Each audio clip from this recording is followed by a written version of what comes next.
السلام عليكم ورحمة الله وبركاته. dhammaan ummadda Soomaaliyeed waan idin salaamayaa meel walba aad kaga nooshihiin dunida tan. Kliibkan waxaan kaga hadlayaa waddankeena Soomaaliya iyo ummadeena Soomaaliyeed. Waddanka Soomaaliya waa waddan ku yaala Afrika, waxa uuna kaga yaala bariga Afrika amaba East Africa. markii loo fiiriyo maap ahaan amaba qariirad ahaan, balse ummadda Soomaaliyeed badankooda ayaa waxay yiraahdaan anagu waxaan ka soo jeednaa Carab oo waxaaba nahay asal ahaan dad Carbeed oo Carab ah baanu nahay. Carabtuna waxa ay yiraahdaan qof walba oo markaasi madow yaa cabiid. kelimadaas waa kelimatul khabiith, yacni kelimad aad u xun oo loola jeedo addoonkeygiyo ama addoonkiyo. haddaba haddii aad Carabta agtooda ka tahay dad cabiid ah, Afrikana aad iska weynaysay oo aad tiray Afrika ma ahi, dhulkaagiina loo jeedo oo uu ka tirsan yahay qaaradda Afrika, haddaba dadka Soomaaliyeed xagee lagu tirinayaa waa su'aal. dadka Soomaaliyeed ayaa waxa ay isugu jiraan laba jinsiyad, waa iyaga oo hal Soomaali ah haddana laba jinsi ayay kala yihiin. labada jinsi oo kala ah ummad ama qoomiyad ah qoomiyad Jareerweyne iyo qoomiyad kale ee markaasi la baxday in ay yihiin qoomiyad Jileec ah. qoomiyadda Jileec ayaa laba waxay ku tilmaamaan qoomiyadda Jareerweyne in ay san Soomaaliya ka mid ahayn oo ay Afrika wax ku leeyihiin.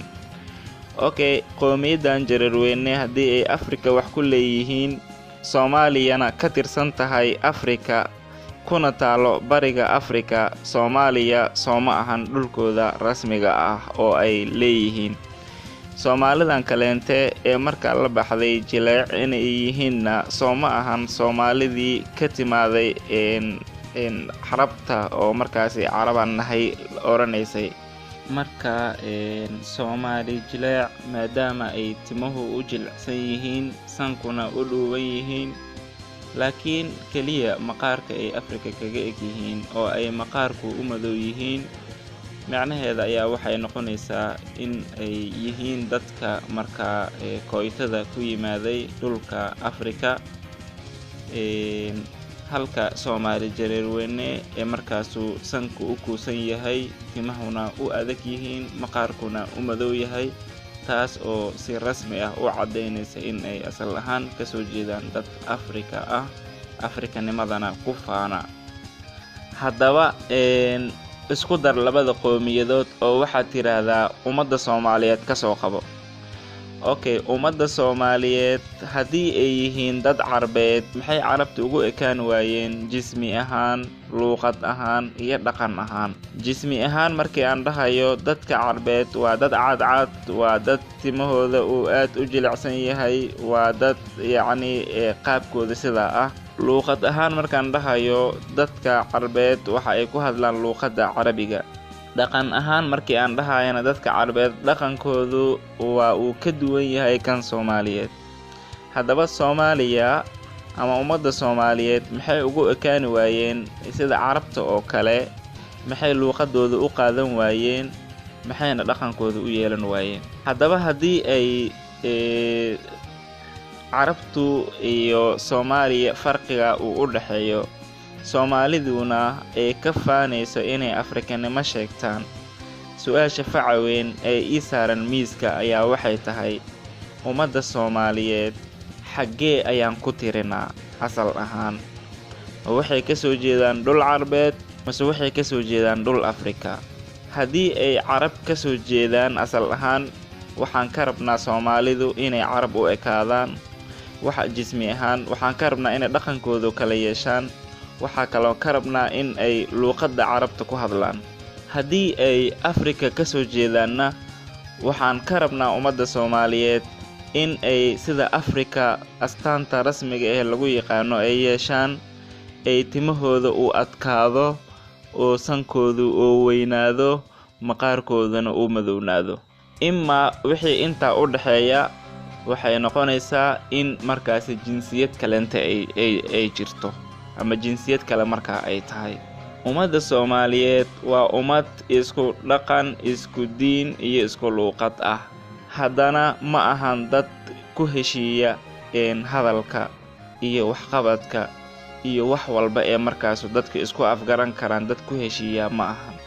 haddii aad maanta laba qof oo Soomaali ah isugu yeerto noocay doonaan ha ahaadaan haddii la doono culumo, ha ahaadaan haddii la doono dhalinyar ama aqoon-yahan nooc kasta, haddii aad laba qofood isugu yeerto oo aad mawduuc dhex dhigto lagama yaabaa inay isku fahmaan mawduucaas.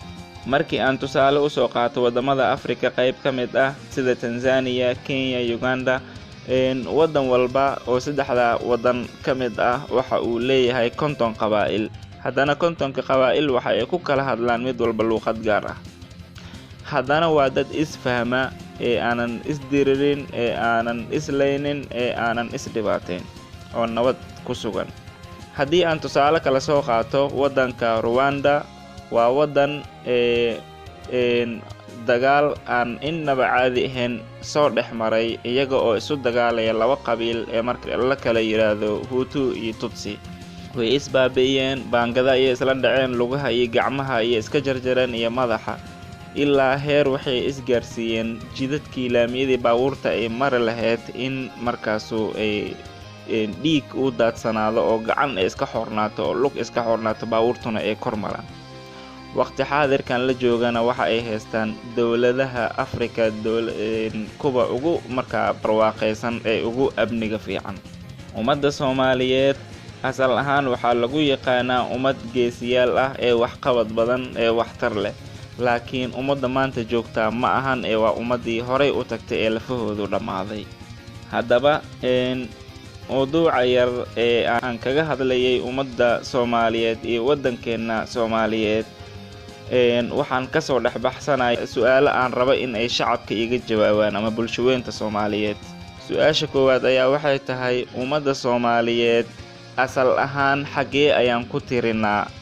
haddii aan Carab rabno inaan ku tirino waa in aan calaamadihii aan soo sheegnay aan ka aragnaa. haddii aan rabno inaan Afrika ku tirino waa inaan helnaa haddana calaamadihii aan soo sheegnay. su'aasha labaad ayaa waxay tahay ummadda Soomaaliyeed haddii ay yihiin ummad isku dhaqan, isku diin, isku luuqad ah, maxaa sababay in ay la imaan waayaan istaraatiijig rasmi ah ku heshiiyaan nabad in ay wadankii ku soo dabaalaan?